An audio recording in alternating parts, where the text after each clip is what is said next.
Welcome, everyone, to this episode of Insider Interviews presented by Rogers Athletic. My name is Pat Cohan, and I'm joined by Doug Scott, Director of Strength and Conditioning at the Pingering School in Basking Ridge, New Jersey.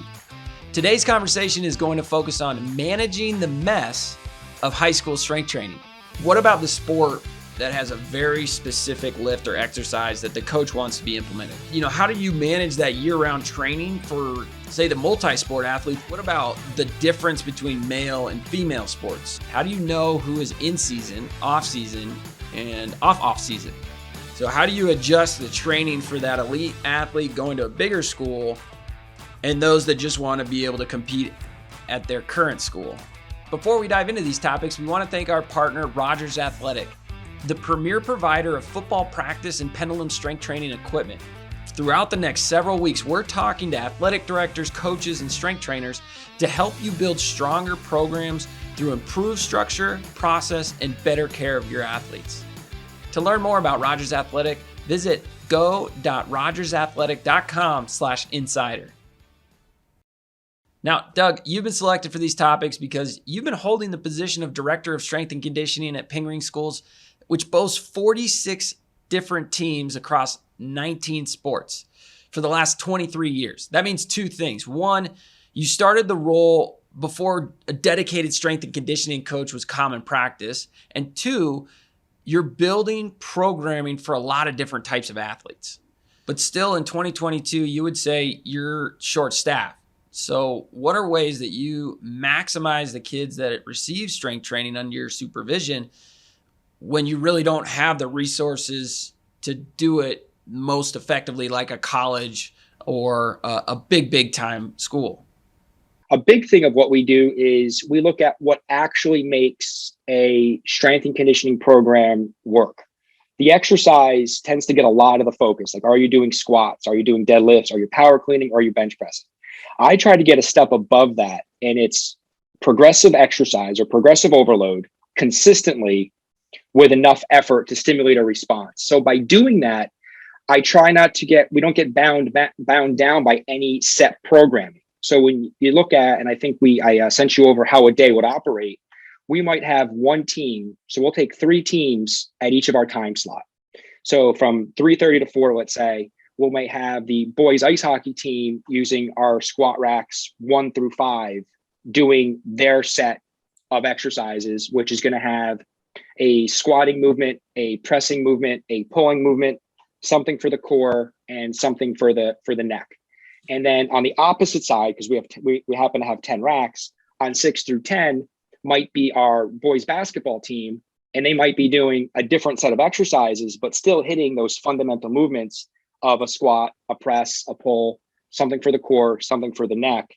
And then our third team, in this example, let's just say it's an off-season team like girls lacrosse, they might be starting off doing some treadmill conditioning sprints and then working around our perimeter, which has some strength training machines and dumbbells. Again, following the same template of press, squat, pull. And by doing that, we're able to have variety of training. We're able to have exercises that are quote unquote specific for a specific sport, given the time frame that they're in the weight room, given the energy expended in practice, given the time of year that they're in, and everybody's operating together under the same umbrella of the same program that they've learned way back when they came in as freshmen. And then we have our seniors and our upperclassmen who've been through the program now for 3 and 4 years also help and know, because they're just rotating through the same formula of how they do it. So it really helps to just step above the specifics of exercise and realize that's what we're trying to accomplish. So, how do you manage that year-round training for, say, the multi-sport athletes that plays both baseball and football or softball and volleyball? This is one of the things I'm most proud of over my career, is being able to do. So going back a bunch of years, say 10 years or so ago. So this has been an evolution. So I don't want any newer coach coming and saying, wow, I did this in a year. This has been the work of 23 years. And I'm still refining this because I feel like this is the most important aspect for a high school strength and conditioning coach. Is a number of years ago, we got all the coaches in the room saying how we're reliant upon each other. So we are a small school with multi-sport athletes. So our football program needs kids who are also on our ice hockey team and our baseball team and our lacrosse team to be good at football, and vice versa. Our basketball players, our basketball coaches also relying upon our football teams. We had this, understanding that we're relying upon each other. So the system that we use is in season comes first. They're the priority. So let's take right now, winter. Those teams get the priority in everything that we do. So they're doing the in-season programs. Our spring sports are our off-season. So the only kids who are participating in off-season, let's say it's boys and girls lacrosse and baseball and softball, are kids who are not on an in-season team.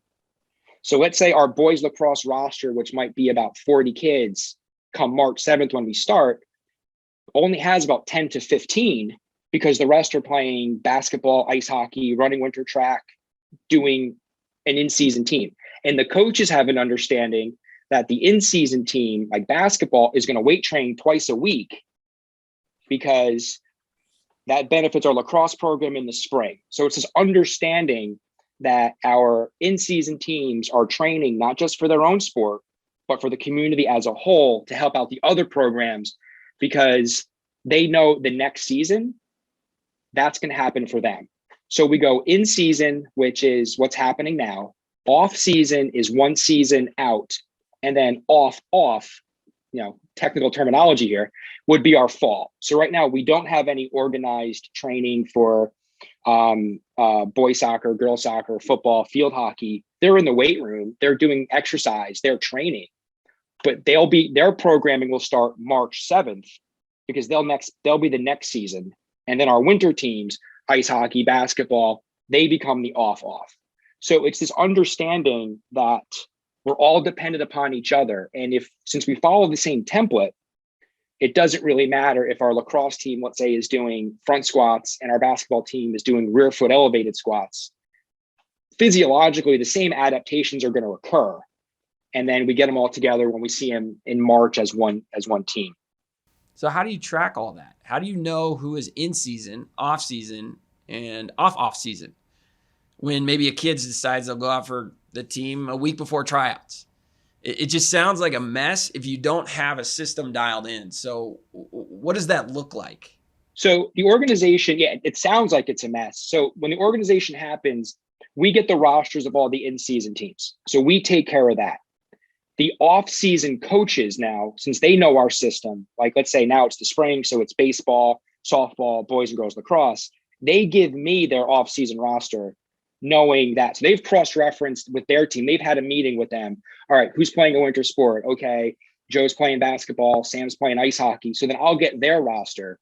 And then we make our Google, our Excel spreadsheets, because, we're great with spreadsheets of all of our rosters. And then we come up with what workouts they're going to be doing. And then we communicate that to the team. These are our workouts for this off season. This is what we're progressing.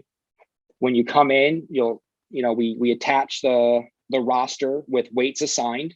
The kids come in and they fill in what weight they lifted. And then we go back and we enter it into our database at the end of the day. And then we use those lifts that they did off season to kind of springboard our in-season programming, where we don't track the exercises weight lifted or the weight lifted per exercise in season, with the exception of football. Football is the only one that we do that. And that's simply because all of our other teams play multiple games a week. There's the recovery factor. So we factor out a window. So let's say we get a maximum of 100 pounds on a barbell bench press. We'll say, okay, we want you between 60 and 80% in season. So you're working between 60 and 80 pounds, and we start using perceived effort. All right, we want you to be working really hard today. Or we have a system that we say, okay, today's a feel-good day because we have a game tomorrow. So you're just going to go and do just enough that you feel good to play your game. So this is 20 plus years of just ingraining this culture of training that the same exercise can have different uses. What about the sport that has a very specific lift or exercise that the coach wants to be implemented? For example, baseball, Jaeger bands are really big, right? So they're a big injury prevention, rotator cuff strengthening workout. How do you involve that into your, more holistic athlete programming that's worried about the other sports that they're playing? That's a good question and a great example, because there are a few sports where there are specific nuanced things that comes from that. Baseball is one of them. Swimming is another, and distance running would be a third. Where I'm always trying to learn. So I don't ever say I figured this out and the baseball team needs to be bench pressing because I think the bench press. So I listen. And when it comes to something like that, and they bring something where it's like these bands or this set of exercises is strengthening an injury prone area in the sport, I really listen and I implement it. Because when I talk about sport specific and what makes a sport, a training program different from sport to sport, is the relevance of injuries within the sport. So I'm always talking with our trainers on what are we seeing from an injury standpoint, as well as the physical demands on that sport. Like, is the sport running high tempo offense, let's say football? Are they doing heavy conditioning? Because that's going to change what I do to make sure that they're recovered. So it's always that equation of work, recovery. So we have conversations like that. Sounds like a lot of collaboration between you and the coaches. But what about the difference between male and female sports? Are you doing the same lifts across all programs, or are you adjusting based on gender, experience, or strength level? Well, at the high school level, what you find out is male or female, when they come to you at 14 or 15 years old, most of them have had no lifting experience. Some have done some exercise. They might have done something. I mean, strength training is out there in the middle school level, but most of the time they haven't done any. So our progressions of exercises are the same, whether it's male or female. So it's where do they fit on that continuum? So let's take our deadlifting progressions, a big exercise that we like to do. We start off with a single kettlebell. We move to 2 kettlebells. We move to a trap bar, and then we start progressing weight, regardless male or female. I think that the key here is how you coach it, where it's, okay, this is a progression. It's where you sit, and then we progress it. So it's not like, oh, you're a more advanced athlete because you're lifting this, or you're doing this exercise, or this is a male exercise, this is a female exercise. They're just exercises. So the muscles of the hips, the quads, hamstrings function the same, male or female. So the exercises we use are the same. The way we progress might be a little different depending on the individual. And this goes across the board, male or female. One thing I find interesting at your school is you have athletes that are going Division I, they're elite, high level, and then you have freshmen that maybe haven't played a down, a set, or an inning. So how do you adjust the training for that elite athlete going to a bigger school and those that just want to be able to compete at their current school? So if we have a freshman who doesn't play very much, right, he's going to be doing weights closer to his maximum effort than, let's say, our starter who might be playing in college. So it almost looks the opposite. So here you have the freshman doing the heavy barbell front squat, and you have our starter doing single kettlebell deep low pause squats going into a leg press, because I'm trying to alleviate stress on his low back and his hips, because he's playing 45 minutes of football in a contact. So it almost goes the opposite of what you think. And what I've learned is, if you look at a sport, what they really need is the opposite of what you're seeing. It's like, so you look at, take the football example, like, okay, the linemen, all right, they need a lot of power. They need a lot of explosiveness. They're doing that in practice, in their situational stuff. They're doing it in their games. But what they're not getting is recovery. What they're not getting is anything decompressing their joints. So, okay, so come to the weight room. Now let's go do band hip walks. Let's go do single leg glute bridges. Let's work on plank holds. We still do our presses. We still do our pulls, but the kid is already strong. Like, he's being recruited. Come the off season, okay, then we let him heal up, and then we get to the progressive exercise, and he'll wind up squatting his 400 or whatever it is. But right now, we can't afford him to be dinged up, because tactically, there's no backup. So thinking through the school that doesn't have the full-time strength coach like yourself, What first step would you recommend to centralize strength training to help manage the mess that you might see in some high schools? Simplify your program. Whatever it is, make it simpler. If you're doing 10 exercises, drop it down to 5. If you're doing 5, drop it down to 3 and teach them well. Don't let somebody move on to an exercise until they've mastered the first one. So many times look at a program, it has to be all encompassing. Like I use the squat, push, pull methodology. Okay. But if somebody's not learning how to squat, don't move on to pull until they've mastered that. And then once they've mastered that, then move on to the next and then the next. So simplify your program. It should be, I pride myself and I pride my staff on the ability to take a complex thing like strength and conditioning and simplify it to like a 1-pager. Like I have to be able to relay this, the importance of it in 3 steps to our athletes and just refine and work on the craft of communicating why it's important, how to do it, and how to coach it, regardless of the exercise, and have the courage to say, maybe the best exercise for this particular athlete might be barbell squats, but I only have 2 racks and 30 teammates. It is inefficient for that. I have to figure something else out, but I still have to train the hips and the thighs. How can I do it? And there's nothing wrong with that. There is absolutely, that's just being resourceful. That's being a phenomenal coach. It's not wishing and complaining, it's solving the problem. And remember, at the high school level, biology is on our side.